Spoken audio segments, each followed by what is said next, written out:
안녕하세요. 오늘 저희와 함께 아프리카 기독교의 아주 흥미로운 한 단면을 들여다볼 텐데요. 네. 바로 세인트 존 사도 신앙 선교회 SJAFM이라는 아프리카 독립교회의 신성한 치유 관행, 그리고 그 영향에 대한 학술 자료입니다. 아프리카 고유 문화랑 기독교 신앙이 어떻게 만나서 이 치유라는 형태로 나타나는지 궁금하셨을 텐데 저희가 핵심만 쏙쏙 뽑아드릴게요. 바로 시작해 볼까요? 네, 좋습니다. 이 자료는 그 아프리카 독립교회 AIC라고 하죠. 이 교회들이 어떻게 전통 사상이랑 기독교를 좀 흥미롭게 엮어내는지, 특히 SJAFM의 사례를 통해서 잘 보여주고 있어요. 아, 그렇군요. 단순히 뭐 병을 고친다 이걸 넘어서요. 아프리카인들의 어떤 삶의 문제와 깊이 연결된 치유가 이 교회의 핵심 동력이 된 과정을 살펴보는 거죠.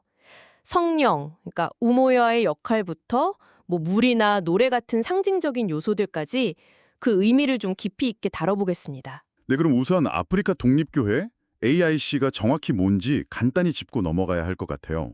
자료를 보면 그 서구 선교사들이 전한 기독교를 아프리카 문화에 맞게 뭐랄까 재해석하려는 움직임에서 시작됐다고 하죠. 맞습니다. 주로 이제 영성이나 예언, 공동체성 이런 걸 강조하는 특징이 있는데요. 오늘 우리가 자세히 볼 SJAFM은 사실 1939년에 크리스티나 은쿠라는 여성이 설립한 대표적인 AIC 중 하나예요. 아, 여성이 설립했군요. 네. 근데 흥미로운 점은 남아프리카의 오순절 교회인 사도신앙선교회 AFM에 뿌리를 두고 있다는 건데요. 이 AFM 자체가 성령의 은사, 특히 치유를 강조하는 걸로 잘 알려져 있거든요. SJAFM은 여기서 한 걸음 더 나아가서 아프리카 고유의 영성을 아주 강하게 접목시킨 거죠. 아, 그래서 치유가 이 교회의 아주 핵심적인 정체성이 되었군요. 네네, 바로 그거죠. 그렇다면 SJAFM의 치유 방식에서 가장 중요한 건 뭔가요? 자료에서 계속 우모야, 즉 성령의 역할을 강조하던데요. 네, 바로 그 우모야가 치유의 심장이라고 할 수 있습니다. 예배 중에 임재하는 강력한 영적 힘으로 여겨지는데 뭐 악령을 몰아내고 병의 원인을 밝히는 등 아주 직접적인 역할을 한다고 믿어요. 직접적인 역할이요? 네, 근데 이 자료에서 좀 주목할 점은 우모야를 아프리카적인 생명 이해와 성경적 계시가 결합된 어떤 인격화된 힘으로 묘사한다는 거예요. 인격화된 임? 네, 그러니까 추상적인 개념이 아니라 삶의 문제에 직접 개입하는 실제적인 힘으로 느끼는 거죠. 이게 이제 아프리카 전통 세계관 속에 있는 영적 실제에 대한 기독교적인 해답을 제시하면서 굉장히 큰 호소력을 가졌던 겁니다. 그 우모야라는 힘을 실제 치유 과정에서는 그럼 어떻게 경험하거나 활용하는 건가요? 대표적으로 설립자 은쿠가 축복한 물이 있는데요. 이걸 마시거나 몸에 뿌리면서 정화와 치유, 또 보호의 능력이 있다고 믿는 거죠. 아, 물이요. 네, 그리고 파란색과 흰색의 교회 유니폼 역시 은쿠의 환시에서 비롯된 건데 이것도 신성한 치유력을 지닌다고 여겨지고요.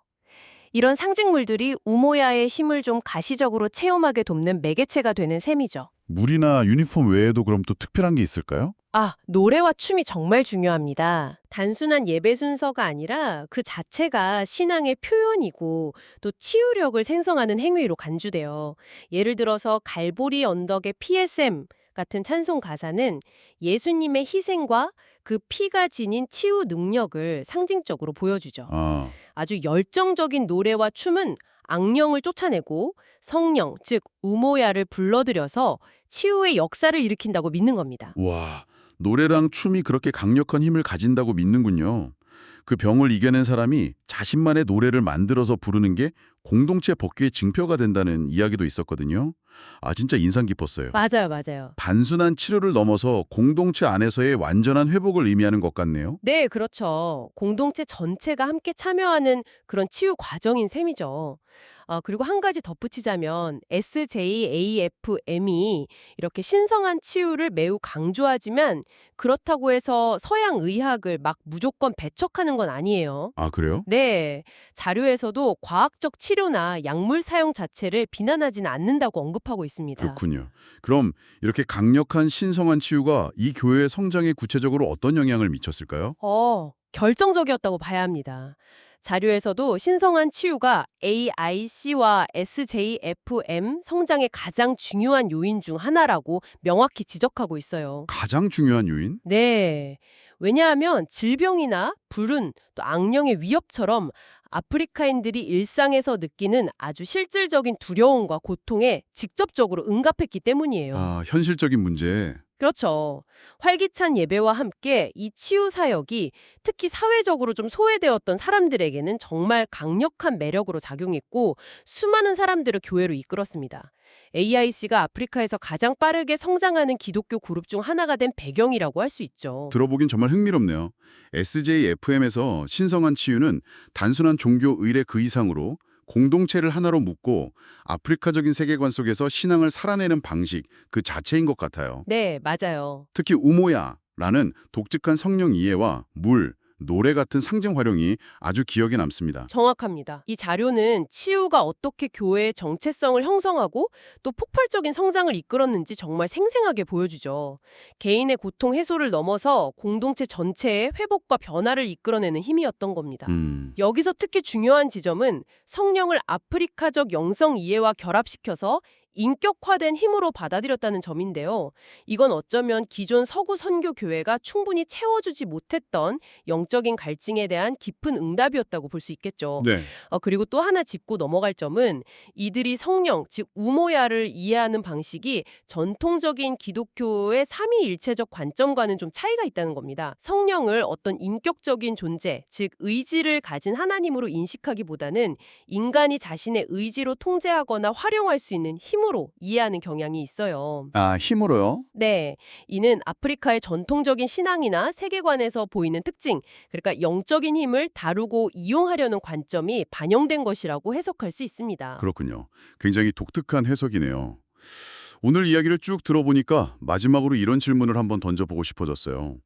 SJFM의 사례처럼 치유가 개인의 회복을 넘어서 공동체 전체를 변화시키는 그런 힘이 될 수 있다면 오늘날 우리 사회에서 치유는 어떤 의미를 가질 수 있을까요? 또 개인이 겪는 여러 어려움을 극복하는 과정에서 공동체는 과연 어떤 역할을 할 수 있을지 이 아프리카 교회의 영적 치유 방식이 우리에게 던지는 질문들을 한번 곱씹어 보시면 어떨까 싶습니다.